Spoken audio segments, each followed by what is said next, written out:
안녕하세요. 김상순입니다. 11월 28일부터 시작한 공산당 퇴진운동 백지 시위 시리즈 상하이, 우루무치, 베이징, 우한에 이어서 이번 영상은 6번째로 종합편입니다.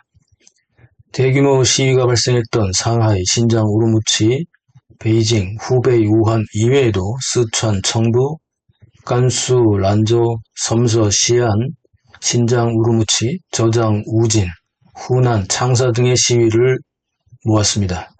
물론 이 지역 말고도 더 많은 지역에서 11월 26일부터 28일까지 시위가 있었고, 중국 SNS에 비공개로 올라온 자료에 의하면 약 50여 개의 크고 작은 도시에서 발생했습니다. 특히 베이징대, 칭화대, 후단대, 난징대 등의 대표적인 중국 대학을 포함 중국 전역에서 100여 개가 넘는 대학에서도 백지 시위, 백색 혁명이 발생했습니다.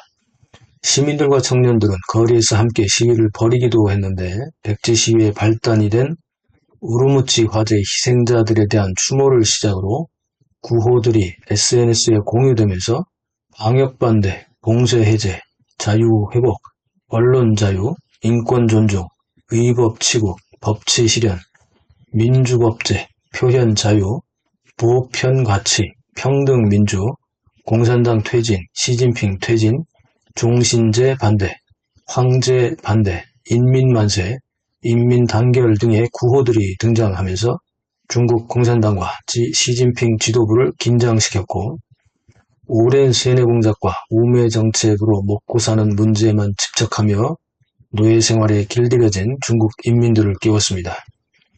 이번 공산당 퇴진운동 백지시 6번째는 스촨, 청두, 간수, 란조, 섬서, 시안, 신장, 우루무치, 저장, 우진, 후난, 창사에서 발생한 백지 시위 구호와 함성들을 편집했습니다. 제재 회피를 위해 중국 음악이 있는 음악은 무음 처리하고, 비명, 고함이 큰 영상은 소리를 줄이고 유튜브 무료 음악을 삽입합니다. 먼저 영상 보시죠. 뒤에서 보충 설명을 하겠습니다.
来看一看。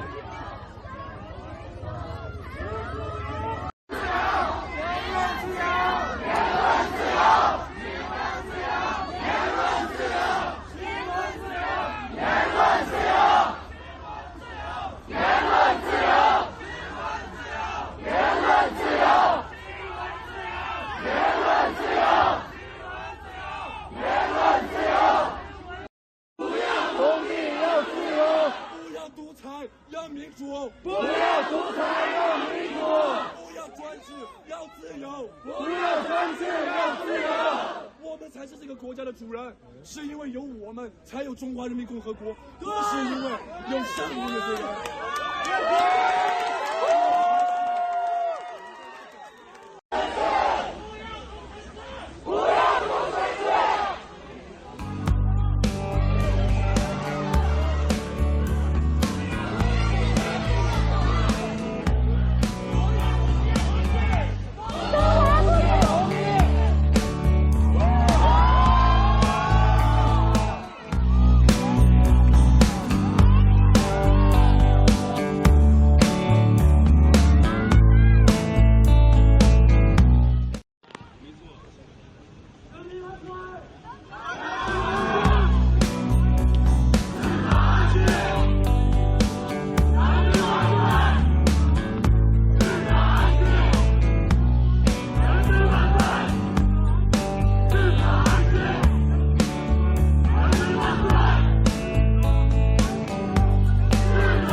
자칭 중국 통일하고 자처했던 많은 해외의 중국 전문가들은 이런 중국 사회의 변화에 대해서 지금 어떻게 표현할지 매우 궁금합니다.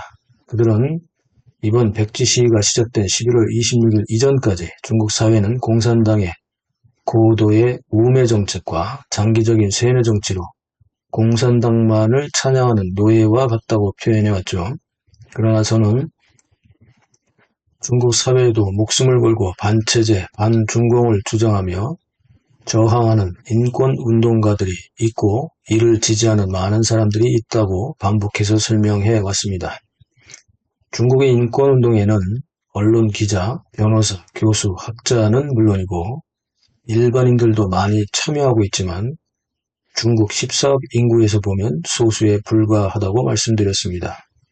이번 백지 시위는 지난 10월 13일 베이징 하이덴구 수통교 교차로 고가도로 위에서 발생한 펑리파 1인 현수막 시위의 릴레이 시위라고도 말씀드렸었죠.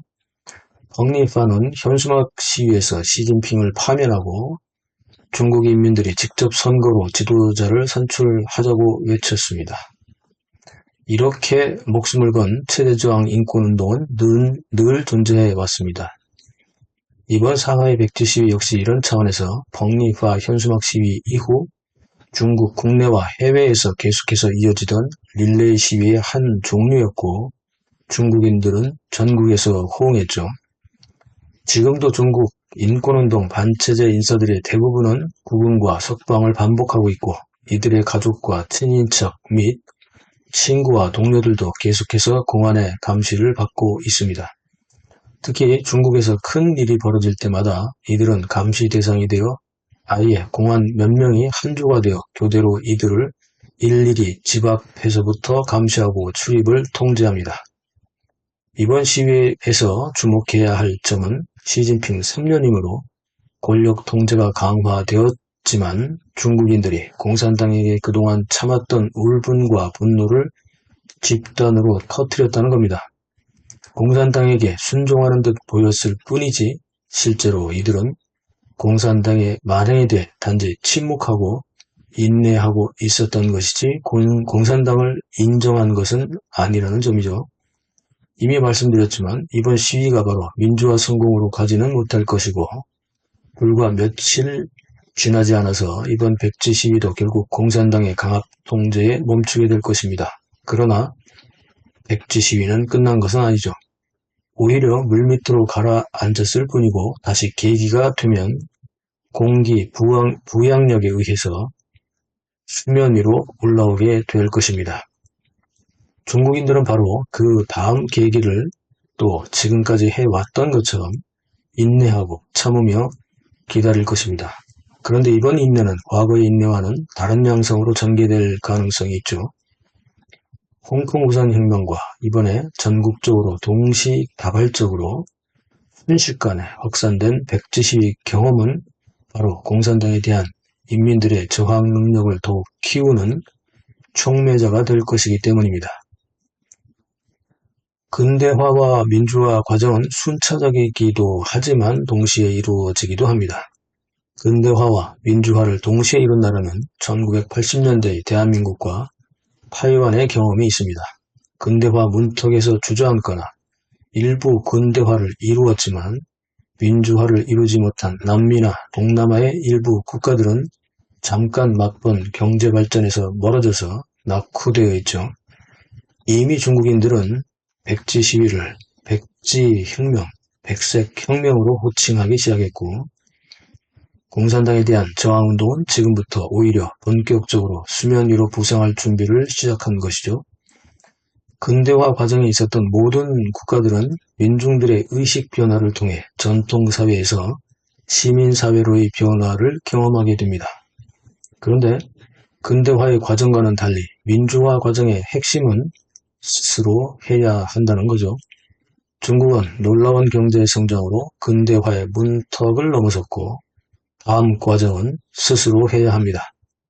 중국인들의 마음속에 있던 자유, 민주, 법치, 언론, 집회, 결사, 평등, 인권 등의 보편타당한 가치가 이번 백지 시위의 구호에서 출현했습니다. 이들은 그동안 숨겼을 뿐입니다. 공산당이 긴장하고 있는 이유이기도 한 이번 백지 시위의 숨겨진 진실이 세상에 노출된 지금부터가 중국의 근대화와 민주화 과정의 실질적인 도전입니다. 중국인들은 이제 시민사회로 진입하느냐 마느냐에 대한 시험을 치룰 시간이 왔습니다. 시험은 스스로 치루어야 하고 이 시험을 통과하지 못하면 다시 과거로 돌아가야 합니다. 공산당은 11월 29일부터 공안을 총동원하여 백지 시위 차단에 혈안이 되고 있습니다. 베이징과 상하이, 우한 등지에 격렬했던 대도시 시위는 원천 봉쇄되었습니다. 그러나 광둥성 광저우시에서는 29일에도 집회가 열렸고 제로 코로나 반대 시위로 경찰과 충돌했다는 소식입니다. 공산당의 강력 통제와 중국인들의 결집 어떻게 될까요? 중국 사회의 변화 분석은 우리가 어떻게 한중 관계를 미리 설정하고 리스크를 방지하며 이 변화의 과정에서 국익을 취할 수 있는지 판단하는 중요한 자료가 됩니다. 이제 시작한 중국의 민주화 도전, 이들은 인민에서 국민으로 변모하고 진정한 주권을 가진 시민사회를 만들 수 있을까요? 계속 함께 지켜보며 고민하시죠. 공산당 퇴진운동 백지시위 시리즈 다음 편은 해외 시위 편을 준비합니다. 영상 어떻게 보셨습니까? 댓글로 소통하시죠. 구독, 알람, 좋아요 눌러주세요. 감사합니다.